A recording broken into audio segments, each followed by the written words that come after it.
स्वागत है दोस्तों आपका अपने प्रोग्राम बुद्ध की राह में। और मैं हूँ रंजिता प्रज्ञा। नमो बुद्धाय, सप्रेम जय भीम। दोस्तों, आज हम बौद्ध शिक्षा पद्धति का स्वरूप विषय पर बात करेंगे, लेकिन उसके पहले यदि आप मेरा वीडियो फेसबुक पर या व्हाट्सएप पर देख रहे हैं तो कृपया उसे यूट्यूब पर जाकर देखें और साथ ही सब्सक्राइब ज़रूर करें, जो कि सदैव बाबा साहेब के संपूर्ण बौद्धमय भारत के सपने को साकार करने में उनकी एक बेटी की ओर से एक छोटी सी कोशिश के रूप में भी है। अतः पुनः आप सभी से कहती हूँ कि यदि अब तक आपने अपने इस चैनल को सब्सक्राइब नहीं किया हो तो कृपया सब्सक्राइब अवश्य कर लीजिए। विषय की शुरुआत करते हैं। बौद्ध शिक्षा पद्धति का स्वरूप। शिक्षा का कार्य जोड़ना होता है, ना कि तोड़ना। इस दृष्टि से शिक्षा को सार्वभौमिक होना चाहिए। वैदिक शिक्षा व्यवस्था अत्यंत दोषपूर्ण थी। इस युग की शिक्षा का उद्देश्य उच्च वर्ग का कल्याण एवं हित करना और इसके विपरीत शूद्रों, स्त्रियों का अधिक से अधिक शोषण, उत्पीड़न, अत्याचार और अन्याय करना था। वैदिक काल की शिक्षा को सार्वभौमिक बनाने में सबसे बड़ा रोड़ा एवं व्यवधान वर्ण व्यवस्था थी, जो यथार्थ में उस युग के ब्राह्मणों के मस्तिष्क की उपज थी। वर्ण व्यवस्था में ब्राह्मण, क्षत्रिय और वैश्य वर्गों को ही शिक्षा का अधिकार था। शूद्रों और सभी वर्गों की स्त्रियों को शिक्षा का अधिकार नहीं था। इस व्यवस्था के अनुसार समाज के सभी शूद्रों और सभी वर्ग की स्त्रियों को शिक्षा से वंचित कर रखा था। वैदिक शिक्षा का एक उद्देश्य यह भी था कि वेदों में प्रदत्त वर्ण व्यवस्था, आश्रम व्यवस्था, वैदिक कर्मकांड और अंधविश्वासों को अधिक से अधिक प्रभावशाली और सशक्त बनाया जाए, जिससे शूद्रों आदि का अत्यधिक शोषण किया जा सके। वैदिक शिक्षा के फलस्वरूप वैदिक धर्म में अनेक दोष और त्रुटियां और बुराइयां आ गई थी, जिनके प्रतिक्रिया स्वरूप भगवान बुद्ध ने वैदिक शिक्षा के विरुद्ध भयंकर आक्रमण किए। वैदिक धर्म के द्वारा प्रतिपादित धार्मिक व सामाजिक आडंबरों, अज्ञानतापूर्ण कुप्रथाओं और ढकोसलों के जाल में फंसकर मनुष्य एवं समाज दिशाहीन, दशाहीन एवं पथभ्रष्ट हो गया था। इन दोषों के निराकरण और मनुष्य को सद्मार्ग दिखाने के लिए बुद्ध के द्वारा कठोर परिश्रम किया गया था। वैदिक युग में ब्राह्मणों द्वारा शिक्षा मात्र ब्राह्मणों, क्षत्रियों और वैश्यों के कल्याण के लिए ही बनाई गई थी। उस युग में शिक्षा का सार्वभौमिक स्वरूप नहीं था। बुद्ध ने इस व्यवस्था को समाप्त करके शिक्षा को सार्वभौमिक बनाया, जिससे ब्राह्मण, क्षत्रिय, वैश्य के साथ साथ शूद्रों और स्त्रियों का भी कल्याण हो सके। वैदिक शिक्षा व्यवस्था का उद्देश्य वर्ण व्यवस्था और आश्रम व्यवस्था को मजबूत करना था, लेकिन बुद्ध की शिक्षा के मुख्य 3 उद्देश्य थे, जिसमें पहला वर्ण व्यवस्था, जाति व्यवस्था एवं आश्रम व्यवस्था को ध्वस्त करना था। दूसरा, लोगों को बहुजन के हित, बहुजन के सुख के लिए प्रेरित करना था। और तीसरा, लोगों में व्याप्त अज्ञान एवं अविद्या को समाप्त कर धम्म के अनुशीलन से निर्वाण की ओर जाने के लिए प्रेरित करना था। बुद्ध की शिक्षा व्यवस्था में आज के विद्यालयों और महाविद्यालयों की भांति भवनों के निर्माण की व्यवस्था नहीं थी। जिस प्रकार वैदिक युग में गुरुकुलों की परंपरा थी, उसी प्रकार बौद्ध धर्म में संघ की व्यवस्था की गई थी, लेकिन गुरुकुल एक ही स्थान पर रहते थे। भिक्षुओं और भिक्षुणियों के संघ इधर उधर चलते फिरते रहते थे। बुद्ध ने अपनी शिक्षा व्यवस्था में सभी वर्णों एवं जातियों के पुरुषों और स्त्रियों और निम्न स्तर के लोगों और अपराधियों के लिए भी बौद्ध धर्म की शिक्षा प्राप्त कर निर्वाण की ओर अग्रसर होने के लिए संघ के द्वार खोल रखे थे। स्त्रियां निर्वाण से वंचित न रह जाए, इसके लिए भगवान बुद्ध ने भिक्खुनी संघ की स्थापना की थी। बुद्ध ने मानव जीवन का निष्कर्ष प्राप्त किया कि प्राकृतिक दृष्टि से सभी मनुष्य एक समान होते हैं और समान प्रकार से सभी का जन्म एवं उत्पत्ति होती है। सभी को समान रूप से भूख प्यास और सुख दुख की संवेदनाओं का अनुभव प्राप्त होता है। फिर क्यों मनुष्य को विभिन्न वर्णों, जातियों, वर्गों और स्त्री पुरुष में विभाजित करके उनके साथ भेदभाव और ऊंच नीच का व्यवहार किया जाता है।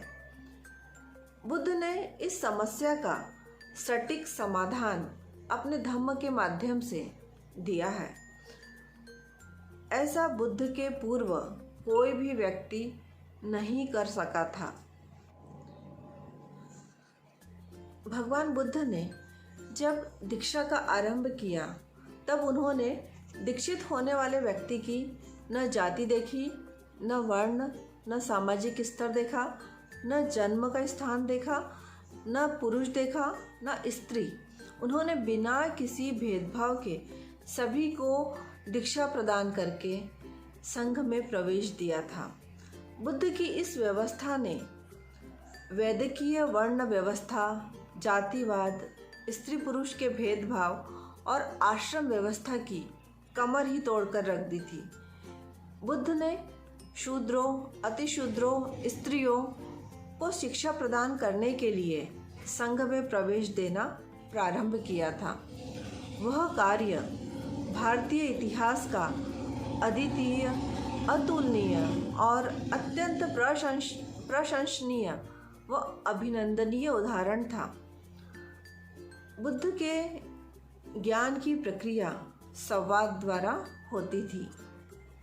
बुद्ध के द्वारा कपिलवस्तु के शाक्यों के दास नाई उपाली, राजगृह के भंगी सुणित, श्रावस्ती के अस्पृश्य सोपाक व सुप्पिय, भिखारी कपतकूर और श्रावस्ती के ही सुमंगल किसान, कपिलवस्तु के निवासी दास छन्न और राजगृह के धनीय कुम्हार तथा अन्य निम्न जातियों के लोगों व कुष्ठ रोगी सुप्रबुद्ध को बौद्ध धर्म की शिक्षा प्राप्त करने के लिए संघ में प्रविष्ट किया गया। बुद्ध का यह मानवीय मूल्यों के प्रति सकारात्मक प्रयास और वैदिक शिक्षा व्यवस्था पर कठोर प्रहार था। वैदिक शिक्षा व्यवस्था ने स्त्रियों को शिक्षा से वंचित कर रखा था। भगवान महावीर की शिक्षा ने तो स्त्रियों के लिए निर्वाण का निषेध ही कर रखा था। बुद्ध की शिक्षा व्यवस्था ने स्त्रियों के लिए, चाहे वह रानी हो या महत रानी और अमीर हो या गरीब, सभी के लिए शिक्षा प्राप्ति के द्वार खोल रखे थे। संपूर्ण विश्व में बुद्ध के द्वारा सर्वप्रथम स्त्रियों की शिक्षा के लिए द्वार खोले गए। स्त्रियों को शिक्षा प्रदान करने के लिए भगवान ने भिक्खुनी संघ की स्थापना की थी। बुद्ध के भिक्खुनी संघ में महाप्रजापति गौतमी, यशोधरा और कपिलवस्तु की कई स्त्रियों के साथ साथ प्रकृति नामक चांडाल कन्या, गणिका आम्रपाली जैसी कई महिलाओं ने प्रवेश लिया था। बुद्ध ने रानी और दासी को संघ में प्रवज्ञा देने के उपरांत एक पंक्ति में बैठा दिया था। इतना ही नहीं, इन महिलाओं को बौद्ध धर्म के सर्वोच्च साध्य निर्वाण की ओर प्रोत्साहित भी किया था, जिसे हम थेरियो की थेरी गाथा से जान सकते हैं, जिसमें थेरियो ने अपने जीवन के दुख को समझा और उसे व्यक्त भी किया, और उस दुख से मुक्त होकर जिस परम शांति का अनुभव किया उसको भी व्यक्त किया। इसमें थेरियो ने अपने सामाजिक जीवन को, अपने पारिवारिक जीवन को, नारी के रूप में समाज में उनके स्थान को, तत्कालीन सामाजिक धार्मिक मान्यताओं को अच्छी तरह काव्यमय शैली में गाया है। इस थेरी गाथा में जितनी थेरियाँ है वह तत्कालीन समाज के अधिकांश वर्गों से आई है, इसलिए सभी का दुख एक जैसा नहीं है। दुखी सभी है, समाज व्यवस्था से प्रताड़ित सभी है, लेकिन सभी का दुख समाज व्यवस्था द्वारा निर्मित दुख है। इसे थेरी गाथा में भिक्खुणियों ने व्यक्त किया है कि भिक्खुणियाँ बनने से पहले उनका जीवन निराशाओं से भरा हुआ था। उनके चारों ओर अंधकार ही अंधकार छाया हुआ था, लेकिन बुद्ध के बारे में, बुद्ध के वचनों के बारे में सुनने के बाद उनके जीवन में नई आशाओं का संचार हुआ। उन्हें एक नई रोशनी प्राप्त हुई। उनके जीवन में बुद्ध के ज्ञान का प्रकाश छा गया और वे बुद्ध के पथ पर चल पड़ी, जिसमें थेरी भद्दा कापिलानी कहती है कि सांसारिक जीवन के दोषों और दुष्परिणामों को देखकर मैंने प्रवज्ञा ग्रहण कर ली है और गृहस्थ जीवन का त्याग कर दिया है। आज मैं अनासक्त हूँ, सर्वथा अकुशल विचारों से मुक्त हूँ। निर्वाण प्राप्त कर मैं परम शांत हूँ। निर्वाण की परम शांति का मैंने साक्षात्कार कर लिया है। इस तरह सभी थेरियाँ निर्वाण को प्राप्त कर थेरी गाथा में गाथा के रूप में अपनी बात कहती है। ऐसा उदाहरण आज तक किसी भी व्यक्ति के द्वारा, चाहे वह पैगंबर हो अथवा ईश्वर का अवतार अथवा खुदा का बेटा, नहीं प्रस्तुत किया गया। बुद्ध नारी जाति की समानता के लिए विश्व के पहले समर्पित महामानव थे। इस प्रकार बुद्ध के द्वारा सभी के लिए शिक्षा का आरंभ करके ऐतिहासिक एवं महानतम उपलब्धि प्राप्त की गई, जो यथार्थ में अत्यंत ही प्रशंसनीय एवं अभिनंदनीय कार्य था। भगवान बुद्ध ने अनेक पतितों और अपराधियों को धम्म में दीक्षित किया, जिससे वे बौद्ध शिक्षा का अनुशीलन कर एवं आदर्श जीवन व्यतीत करके समाज में शांति की स्थापना में सकारात्मक सहयोग प्रदान कर सके। बुद्ध ने एक समय राजगृह में एक अत्यंत असंयत व्यक्ति को बौद्ध शिक्षा व्यवस्था में सम्मिलित करके संघ में प्रवज्ञा प्रदान की थी। कौशल नरेश प्रसन्नजित के समय में अंगुलीमाल नाम का प्रसिद्ध डाकू था, जिससे पूरा राज्य थर थर कांपता था। भगवान बुद्ध ने उसे भी अपनी शैक्षिक व्यवस्था में सम्मिलित करके महान पद पर पहुंचा दिया था।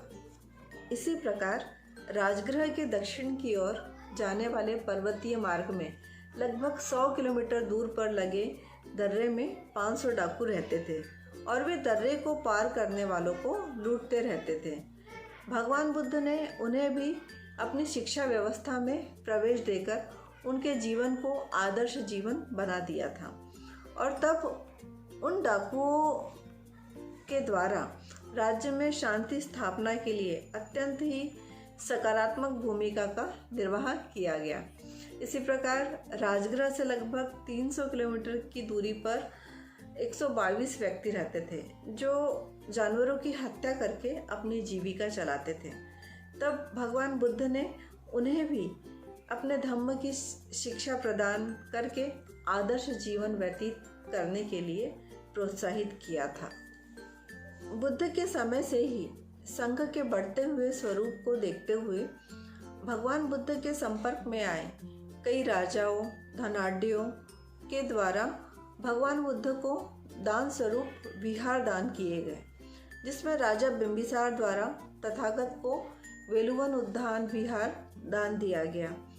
इसी तरह अनाथपिंडक के द्वारा जेतवन विहार तथागत को भिक्षु संघ के लिए दान किया गया था। इसी तरह जीवक ने भी तथागत को राजगृह में आम्रवन नाम का एक बगीचा में विहार तथा बगीचा तथागत को समर्पित किया। इसी तरह आम्रपाली ने अपना उद्यान आम्रवन बुद्ध के भिक्षु संघ को अर्पित किया था।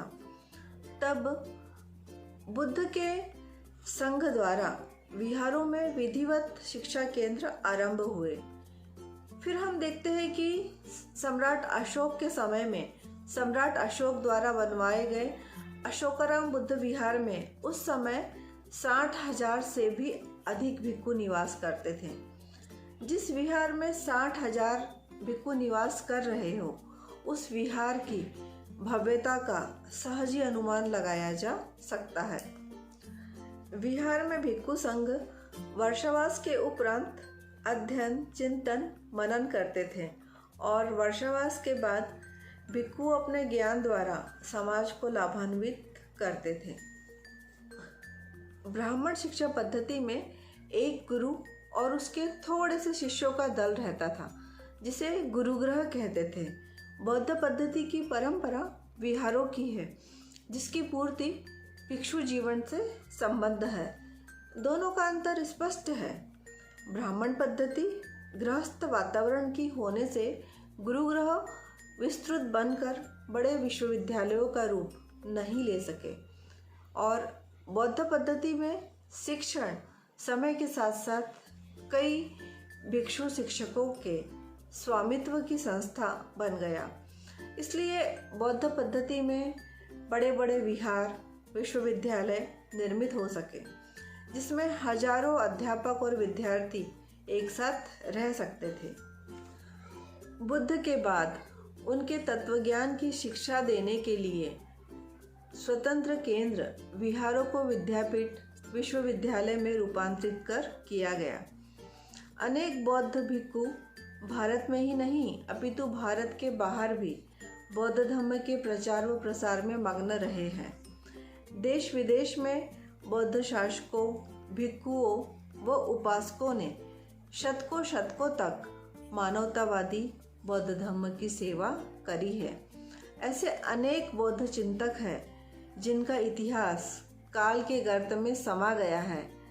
भारत ही नहीं अपितु भारत के बाहर भी अनेक बौद्ध विद्वानों व बौद्ध तत्वज्ञानियों की परंपरा रही है, जो भारत के प्राचीन बौद्ध विश्वविद्यालय से निर्मित हुए बौद्ध पंडित और आचार्यों की देन रही है, जिसके कारण भारत का राष्ट्रीय धर्म विश्व के प्रमुख धर्म के रूप में गणमान्य हुआ, जिससे प्राचीन बौद्ध विश्वविद्यालय द्वारा कला, साहित्य व बौद्ध श्रमण संस्कृति को जग के अनेक देशों में प्रतिस्थापित करने का यश मिला है। इन विद्यापीठों की कीर्ति दूर के देशों में फैली हुई थी।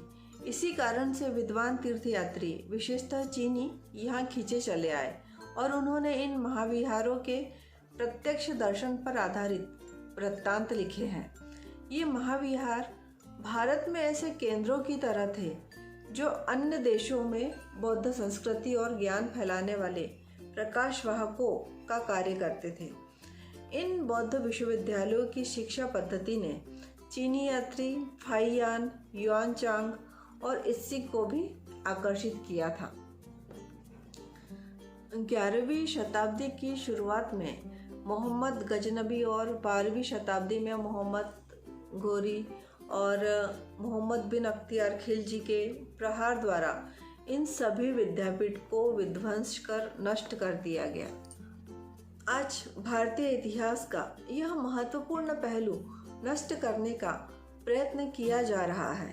आज इतिहासकारों का पक्षपाती व पूर्वग्रह दूषित होने के कारण उन्होंने बौद्ध इतिहास को गौण स्थान दिया है। भारतीय इतिहासकारों ने काल्पनिक पुराण पुरुष निर्माण करने के लिए अनेक कथाएं, पुराण कथाएं निर्माण कर बुद्ध का वास्तविक इतिहास विकृत करने की दुष्ट चेष्टा करी है, जिसके कारण बुद्ध का वास्तविक इतिहास जानना अत्यंत महत्व का हो गया है। डॉक्टर बाबा साहब आम्बेडकर कहते हैं कि सिद्धार्थ गौतम अत्यंत सुंदर थे। उन्हें जैसा का तैसा किसी भी कलाकार द्वारा रेखांकित करना अशक्य है। हमें बुद्ध के चित्र व प्रतिमा की तरफ ध्यान न देते हुए उनके तत्वज्ञान, उनकी शिक्षा की तरफ ध्यान केंद्रित करना चाहिए। अतः हमें वर्तमान समय में प्राचीन बौद्ध विश्वविद्यालय नालंदा, तक्षशिला व विक्रमशिला, इन विश्वविद्यालयों समान बौद्ध विश्वविद्यालय स्थापित करने की जरूरत है। बौद्ध विश्वविद्यालयों का इतिहास केवल बौद्ध जगत के लिए ही नहीं, अपितु संपूर्ण विश्व के लिए है, जो भारत देश को गौरवान्वित करने समान बात है। अनेक पाश्चात्य देश के लेखक, साहित्यकार, शिक्षा तज्ञ एवं अन्य विद्वानों ने प्राचीन भारत के बौद्ध विश्वविद्यालयों की मुक्त कंठ से प्रशंसा करी है।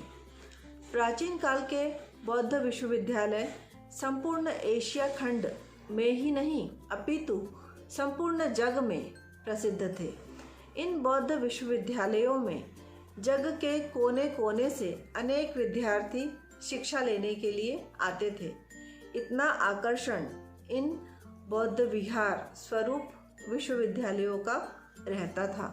जैसा कि हम सभी जानते हैं, बौद्ध विश्वविद्यालय स्थापित होने के पहले ब्राह्मणों द्वारा उच्च जाति के बच्चों के लिए गुरुकुल होते थे।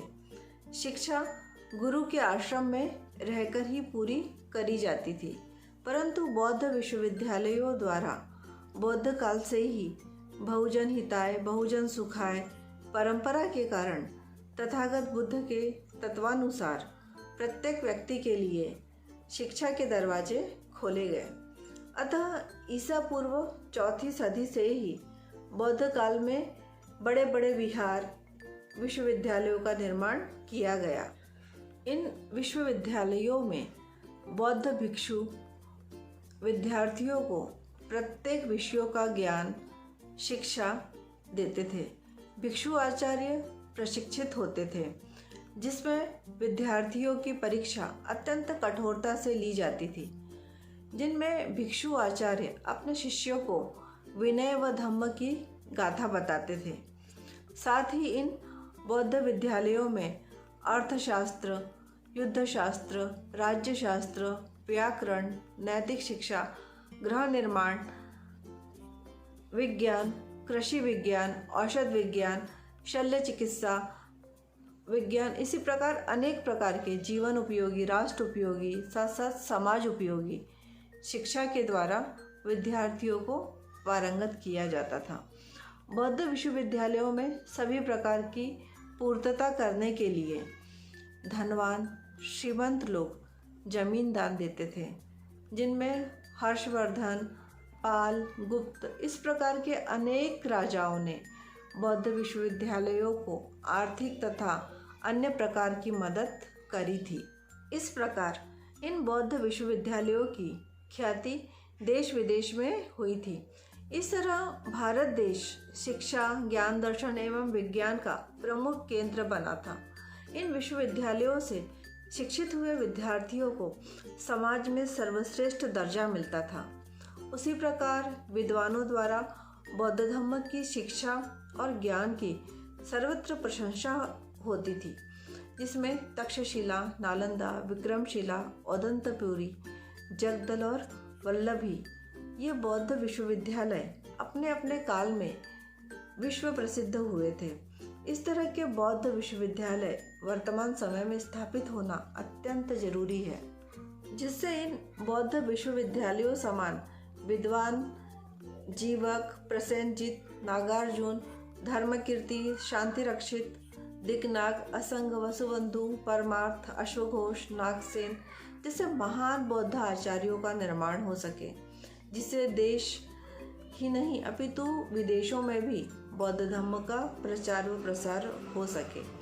इसलिए डॉक्टर अंबेडकर कहते हैं कि जो लोग अपना इतिहास भूल गए हैं वे अपना इतिहास नहीं बना सकते। अतः हमें सतत जागरूक रहकर अपनी संस्कृति, अपना धर्म, अपना इतिहास क्या है, इसे ध्यान में रख भावी पीढ़ी को बताना चाहिए, जिससे उन्हें स्फूर्ति व प्रेरणा मिले ऐसा इतिहास बनाने में। डॉक्टर बाबा साहेब आम्बेडकर कहते हैं कि भारत में आज मिशनरी पद्धति के कारण बौद्ध धर्म की वृद्धि होना कठिन है।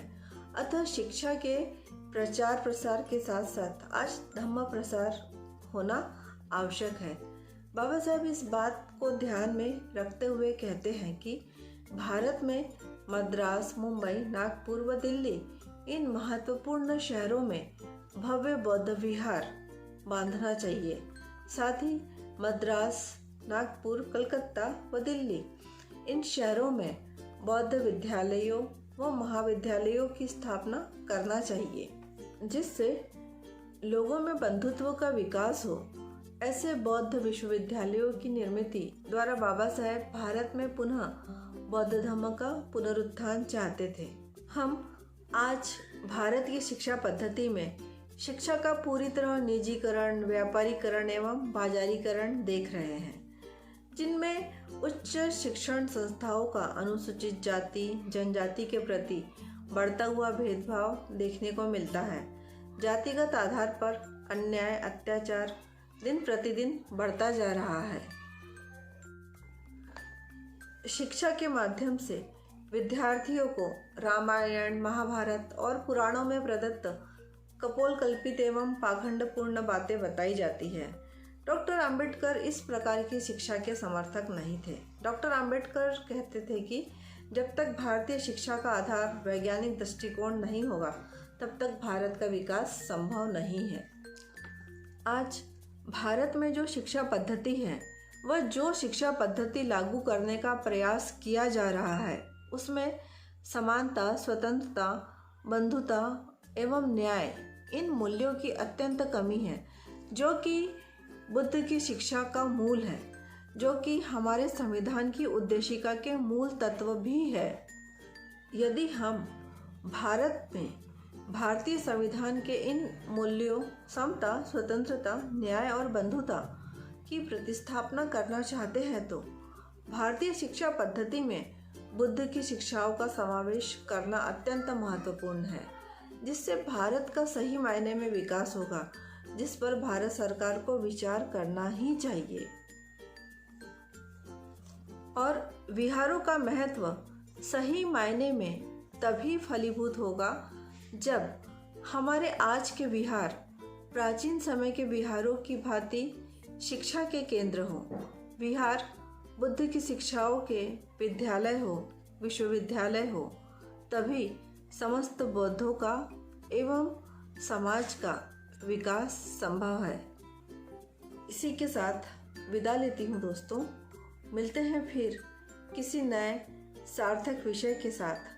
तब तक खुश रहिए, स्वस्थ रहिए। नमो बुद्धाय। सप्रेम जय भीम।